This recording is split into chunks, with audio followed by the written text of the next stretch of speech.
people in the United States that are in psychological distress are more likely to go to a clergy before they go to a mental health care provider or physician. And so we want to equip those faith communities to be prepared. Right now, very few faith communities ever refer those people to professional care. So we go into a faith community, we train the congregants, the staff, the clergy on how to recognize mental health care problems, how to make referrals.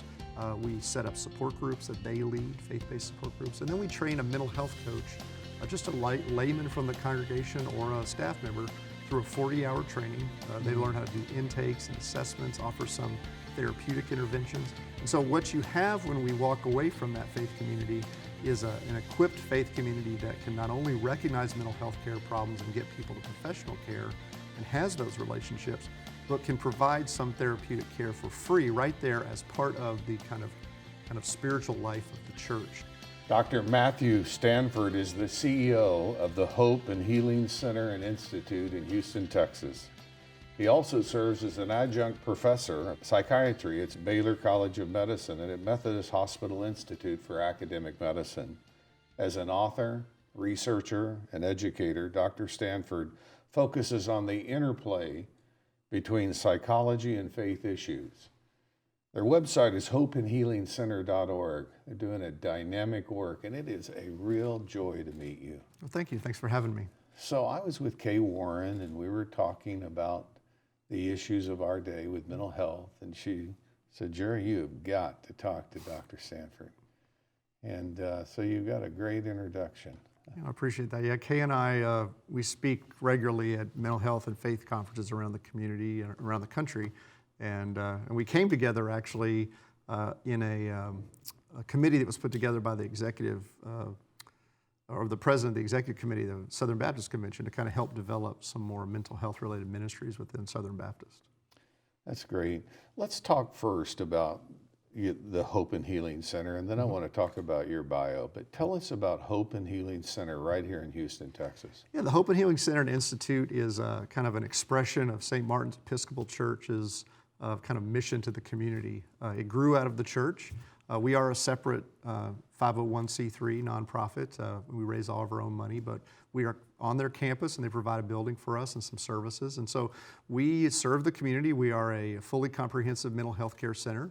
We have psychotherapeutic talking therapy interventions, as well as psychiatry, case management. We offer 40 support groups a week for all types of different mental health problems. But we focus primarily on serious mental illness, pretty much what you would think of as serious mental illness: schizophrenia, bipolar disorder, depression, and addiction.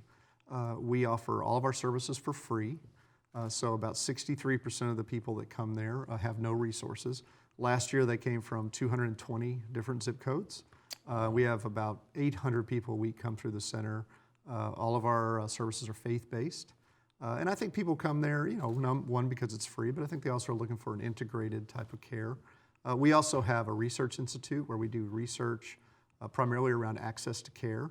In the United States today, a majority of people with mental health problems receive no treatment, which is a shocking statistic. Right. So we're trying to change that in the Houston area through research. And then we also provide programs for the community on all types of mental health topics, free programs. And then finally, we have what we call the Gateway to Hope program.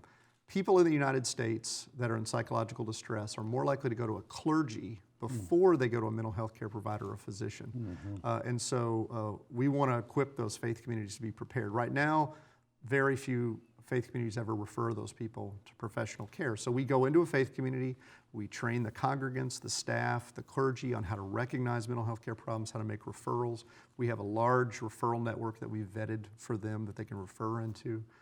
We set up support groups that they lead, faith-based support groups. And then we train a mental health coach, just a layman from the congregation or a staff member through a 40-hour training. They learn how to do intakes and assessments, offer some therapeutic interventions. And so what you have when we walk away from that faith community is an equipped faith community that can not only recognize mental health care problems and get people to professional care and has those relationships, but can provide some therapeutic care for free right there as part of the kind of spiritual life of the church.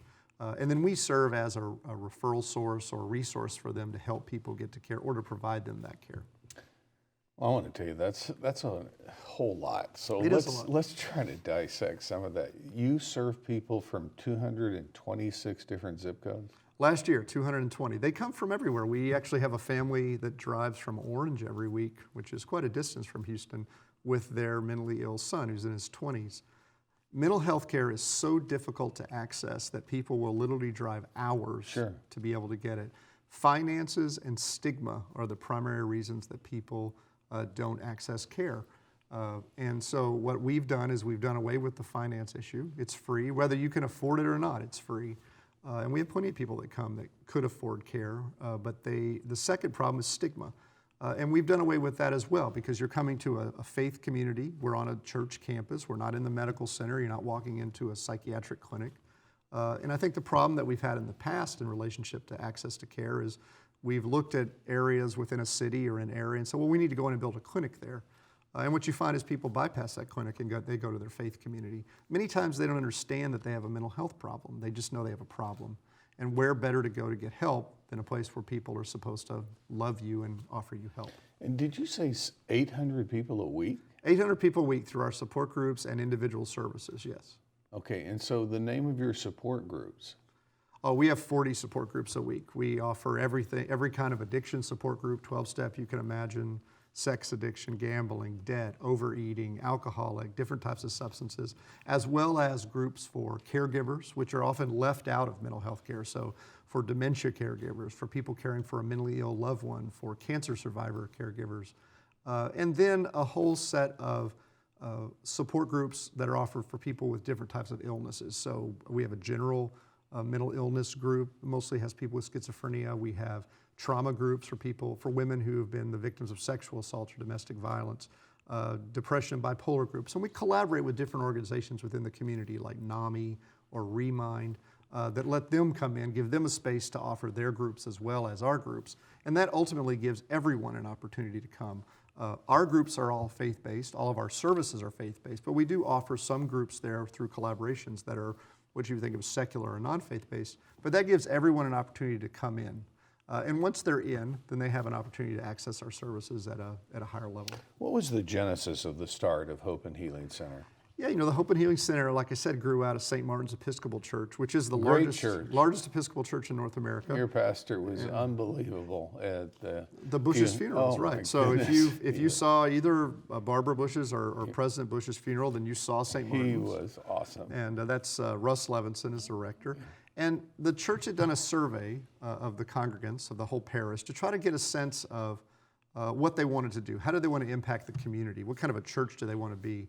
And really something that came out of that was they wanted, you know, what they said is they wanted to impact people in the community that have been broken by life circumstances. Right.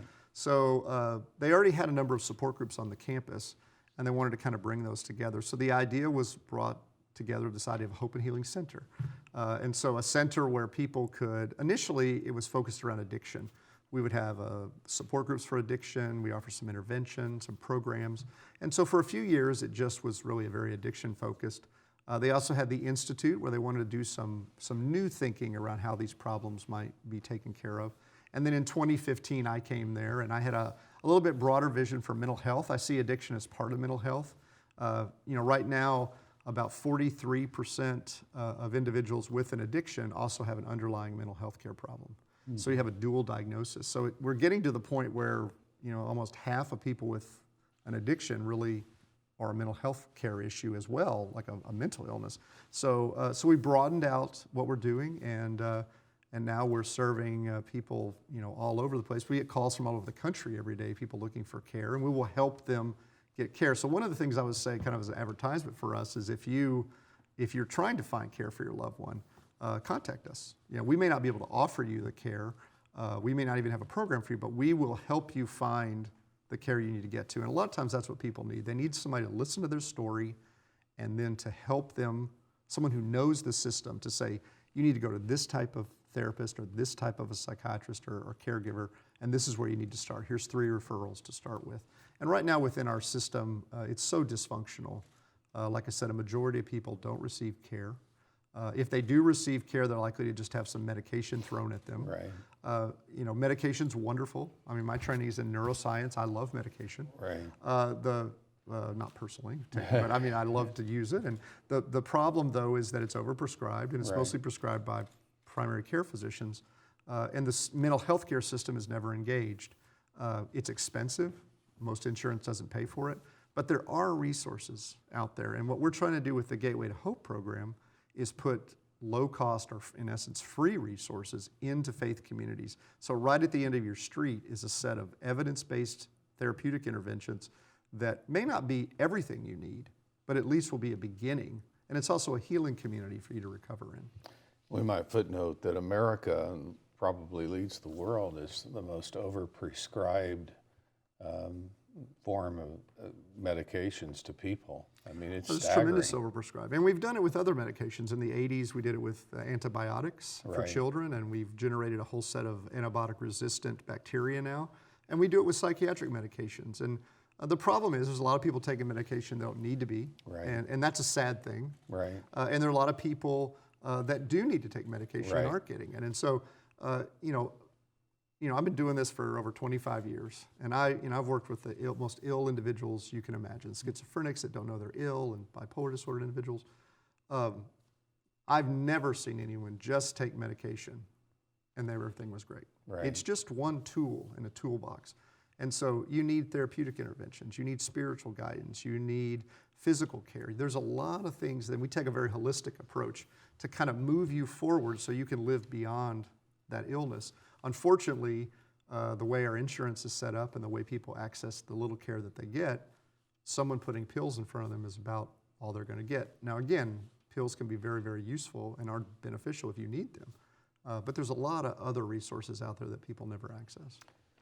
Now, let's talk about Matthew Stanford. I mean, your background, you're a Texan, but I want to go back to your high school, those formative years. How did you Don't make me go up- back to that. How did you end up going in this track? Because God has a sense of humor, I think is the reason. Because if you met Matthew Stanford at high school, there was no interest in this. I mean, I was going to go to medical school and probably be a surgeon, and I was interested in that. So, Are your parents in the medical field? no, my parents never went to college. Okay. So, What high school did you go to? I went to Pearland High School, Okay. and when I went to Pearland High School, there was one high school. It was just a small little country town. Right. And so, I went from there to Baylor Right. in Waco, Texas, and I got an undergraduate degree there. And while I was there, I started doing research with a professor in the psychology department, a neuroscience professor, and I just became really fascinated by research, just the process of questioning and then coming up with answers, or the possibility to find something no one had ever found before. And so by the time I was going to graduate, I'd become so obsessed with research that going to medical school didn't seem like something I really wanted to do. So I went into the neuroscience PhD program there at Baylor so I could just continue to work with the same professor. And I worked with him, and I got a PhD in behavioral neuroscience. And I went from, again, no interest in faith in psychology at that time. I was actually trained as a psychophysiologist, which is a person who does like EEGs and brain imaging, and I was interested in impulsive behavior and aggressive behavior. So I moved from Baylor to University of Texas Medical Branch in Galveston, a medical school, and began working with violent inmates, trying to figure out, why would they lose control, were there treatments that we could come up for that. Did that for several years, and then moved from there to the University of New Orleans. Again, still not interested I am a person of faith, and I'm going to faith communities. But when I moved to New Orleans, I set up a lab there at the University of New Orleans, and for a period of time I was the chair there, and still studying aggression and impulse control. And the way this all really began is, as a person of faith, I was going to different faith communities, and I'm in that environment, and people knew I was in mental health, and so they would pull me aside, congregants, and they would ask me questions about their own mental health issues, Right. or their children's particularly. And a lot of times those questions had tremendous spiritual aspects to them, and sometimes they were just outright disturbing. The pastor told me that my bipolar disorder is a sin. What do you think about that? And, I found that odd, because I'm going to the same church that that pastor was in. I knew him. I didn't believe that. What did he think of me? What did I miss something? And so I really became kind of fascinated with the idea of spiritual issues and psychology, because there's clearly overlap. I mean, there are things that we deal with as disorders that are clearly sinful behaviors. I wrote a whole book on that, actually. And so, and what was the title of that book? The Biology of Sin. Okay, so I mean, good. and then Reminds me of Carl Menninger's book, Whatever Happened to Sin. And so there's an overlap, and there are tremendous spiritual aspects to all illness. And so became interested in that. But like a good academic, I thought, what I'll do is I'll write a book one day that'll fix everything. So academics write books that go on shelves and no one. So I started throwing things into a folder, and then I had interaction with a good friend of ours who had bipolar disorder, and the church was really shameful towards her, and that really generated this. So I started to research it, kind of started to write around it, and then I had the opportunity to move from the University of New Orleans back to Baylor to be a professor there. And when I made that move, I set up my aggression lab, but I also had the opportunity, because Baylor has a really high-quality clinical program, to set up a separate lab looking at psychology and issues of faith, particularly how people with mental health problems engage faith communities. Because like I said earlier, they're more likely to go there first before a mental health care provider or physician. And we found a lot of things. We published a lot of things. We found most faith communities aren't equipped. They miss the issue. They have such a spiritual mindset that they see only the spiritual. And it's fine to say we work in the spiritual, but you have to recognize the other things, because we're holistic beings. We're physical and non-physical. And so I wrote a book called Grace for the Afflicted that came out in 2008. It was about mental health issues and the kind of a clinical and a biblical perspective on both. And then there was an expansion or revision that came out in 2017. And then later this year, I have a book coming out called Grace for the Children, which is on children's disorders, but looking at each of them from a biblical perspective. So what is the scientific aspects of attention deficit disorder? What is a Christian parent's response to that? Some people in the church say, even like some people in the general population say, well, it's just bad parenting. You just need to discipline your child more. How does that all go together? And so we did a lot of research around that. And then in 2014, I was contacted by the Hope and Healing Center and Institute in Houston here, and they were looking for a new executive director. The previous director was retiring. And I just saw an opportunity. During that time of research, we had developed resources for churches and training protocols for churches to make a faith community a front door to the mental health care system. Because what I was seeing was, what else, what other medical condition, what other condition of humanity, and does a person go to a church before they go to anyone else? Other than a spiritual issue. And here it is. This is our divine opportunity. God is sending to us people that have mental health problems. And we found churches were ill-equipped. So we developed support group curricula, faith-based support curricula, cognitive behavior therapy curricula. It could be done by a layman, training to help people do the 4 R's, recognize mental health care problems, make a proper referral, how to relate to somebody struggling with that or their family, and how to set up restorative programs within your faith community that will let a person know that it's a safe place for them to talk, a safe place for them to be, a safe place for them to recover. And that's how I came. I often tell people when they ask me that question, how did you get to where you are today? I say, because God had a sense of humor, because this is not where I had planned on being. But obviously, it is where He planned on me being. I mean, I planned on being in a neuroscience lab my whole life, looking at brain images. But it did equip me to take a very objective look at these things. Because a lot of times, when you think about faith and psychology, faith is a very kind of ethereal, difficult thing to wrap your head around. How do you measure something like that? How do you measure spiritual growth in a person with a mental health problem?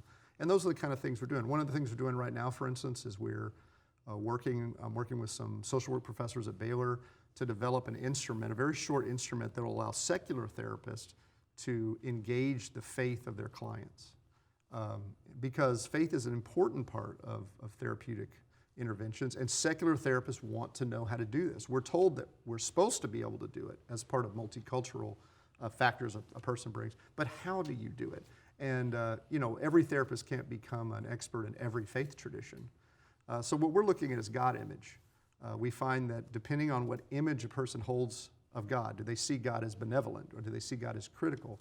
Even if they don't believe in God, they still hold a God image. And we find that some of the God images are very therapeutically beneficial, whereas others are damaging. Actually, your mental health is worse off. So if you knew that going in, so for instance, if you knew the client believed that God was punishing them with depression, that's a very damaging road they're not going to get better. As opposed to if you believe God was engaging and empowering them during this opportunity to grow. So we're trying to give secular therapists an opportunity to see that in their client as well. And they're very open to that. I've never seen a time in psychology that was more open to spirituality and faith than now.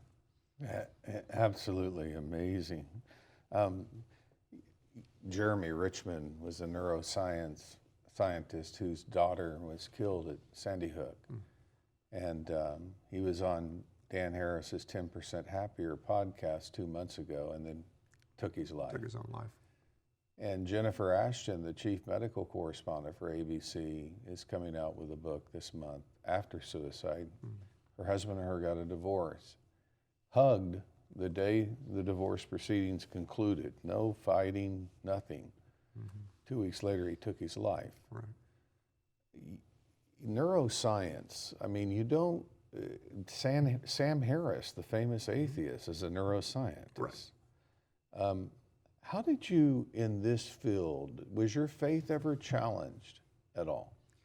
No, you actually gave a presentation on that yesterday. We're training some peer mental health coaches at the Hope and Healing Center, and I talked to them about that. And no, in fact, I find that most of the conflict that you see in the media or that you see talked about, even from the Christian side, they're straw men that are set up so somebody can have something to argue about. Right. I don't see the conflict. I don't see the conflict in anything that has been thrown up. I don't see the conflict in molecular genetics. I don't see the conflict in evolutionary theory. I don't see the conflict in physics. I just don't see it. Neuroscience has only strengthened my faith because it's, the Bible talks about the mysteries of the gospel and the mysteries of God. And there's nothing more exciting than the mysteries of science. Knowing that you don't know how something works, but that it does, and trying to figure out.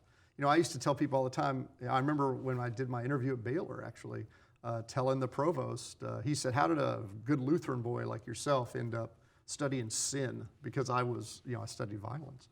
And I thought that was the most interesting question someone ever asked me. And I said, my great honor is that every day I get to study the creation, and I get to see the effects of the fall. So as I study systems, as I study psychological phenomenon or neuroscience systems or mechanisms or neuroanatomical aspects, I understand that what I'm looking at is functioning, but I also understand that it's damaged. And so when I see someone with schizophrenia and I'm working with them, I see somebody that's in great suffering and desperately needs help. So that's my draw to them. But I also see a fascinating disorder of the brain that alters their reality, and their new reality is fascinating. Sure. And I know that they're the way they are because of a broken world we live in. And so, I want to relieve their suffering at whatever level I can. I want to reveal Christ to them, and I want to try to help them restore their life. So I've been to conferences where, I've seen guys get up and say, "Oh, there's no way there was a literal Adam. Our genetics just showed da da da da da." And and I've seen guys, give talks on, and first off, give talks on like how big the ark could have been, and there's no way you could have got all the animals in there. I'm thinking, wow, you got a lot of extra time on your hands. And because I got a lot of people over here that are really hurting that need help. So for me, I've personally, my life has been impacted by Christ. I've seen the impact in my family. I've seen the impact in others. I've seen the impact in my clients. And the scriptures are living and meaningful to me. And I just haven't seen the conflict. I remember reading a R.C. Sproul line one time that said, if there was anything now, there must have been something always, because that's physics.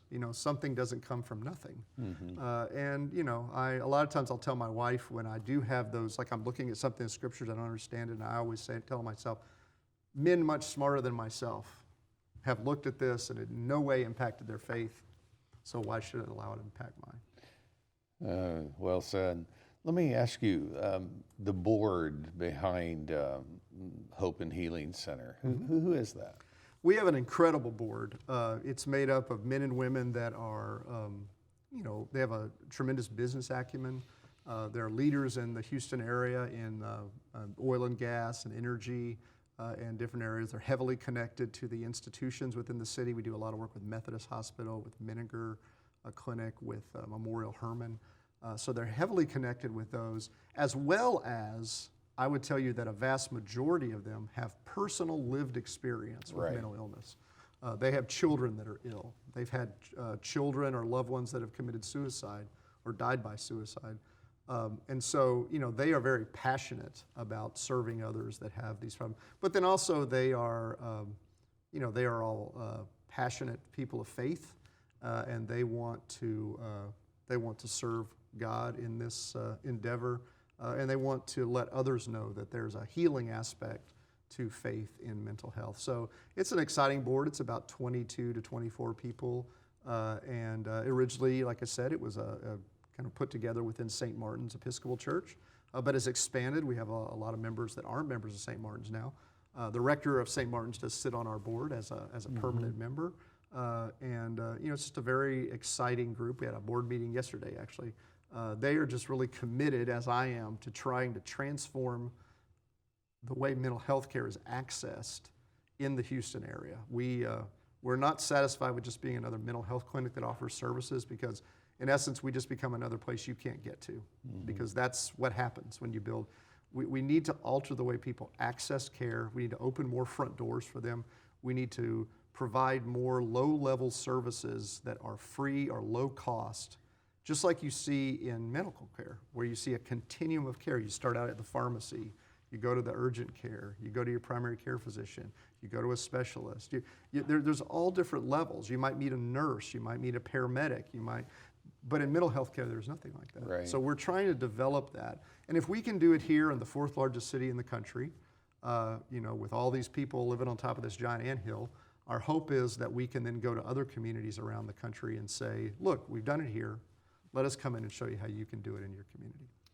It's such a great cause, and obviously I think the stigma is lifting. We both know of the number of ministers who've died by suicide and so many other stories.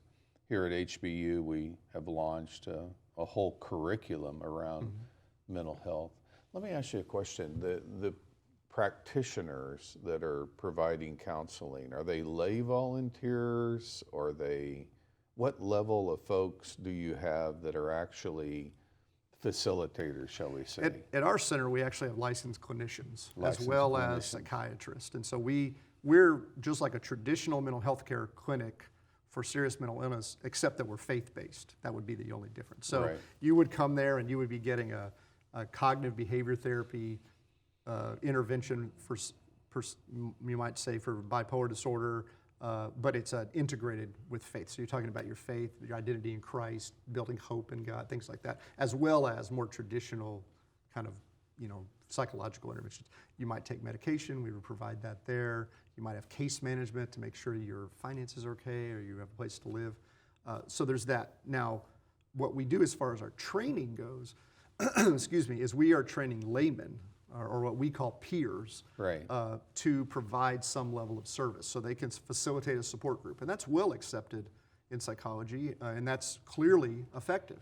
But they also have been shown to be able to, using a curriculum, give some therapeutic interventions at a lower level, some cognitive behavior therapy skills and things like that, some tools that allow the person to manage their illness. And so we have a curriculum for that, and we train them on that. So right now, in fact, there's a class going on as we sit here at the Hope and Healing Center. We do that training every quarter. We've already trained 38 or 34 or so peer mental health coaches here in the Harris County area, and they are primarily at churches.